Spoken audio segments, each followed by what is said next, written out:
Magandang umaga sa ating lahat. Ngayon ay July 28, 2024 at narito ang update ukol sa maging lagay ng panahon sa susunod na 24 oras. Kaninang alas 3, yung low pressure area na minomonitor natin ay huling namataan sa layong 440 kilometers silangan ng Katarman, Northern Samar. Nananatili pong mababa yung tsansa nito na maging bagyo, ngunit hindi pa rin natin inaalis yung possibility na sa mga susunod na araw ay ito ay may-develop at maging isang ganap na bagyo. So continuous monitoring pa rin po tayo at patuloy na magantabay sa updates na ipapalabas ng Pag-asa. At ngayong araw, itong LPA na ito ay magdudulot din ng mataas na tsansa ng mga pag-ulan, pagkidlat at pagkulog dito sa silangang bahagi ng Southern Luzon at Visayas. So pag-iingat po para sa ating mga kababayan sa posibilidad ng mga pagbaha at pagguho ng lupa. Samantala, ang southwest monsoon o habagat naman ay umiiral pa din dito sa kanlurang bahagi ng Luzon kung saan ngayong araw ay magdudulot pa rin po ito ng mga kalat-kalat na pag-ulan, pagkidlat at pagkulog dito naman yan sa kanlurang bahagi ng northern at central Luzon. At sa nalalabing bahagi naman po ng ating bansa ngayong araw ay meron lamang tayong mararanasan pa din ng mga isolated na mga pag-ulan, dulot ng habagat at ng mga localized thunderstorms.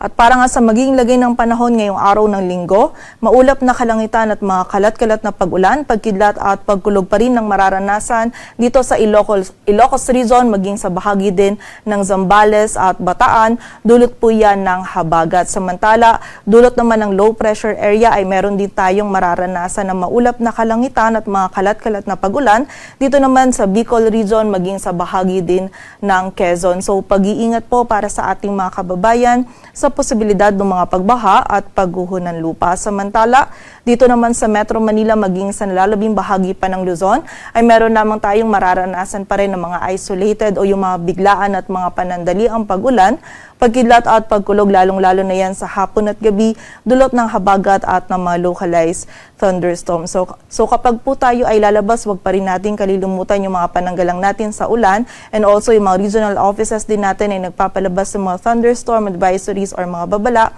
ukol sa mga pag-ulan na ito.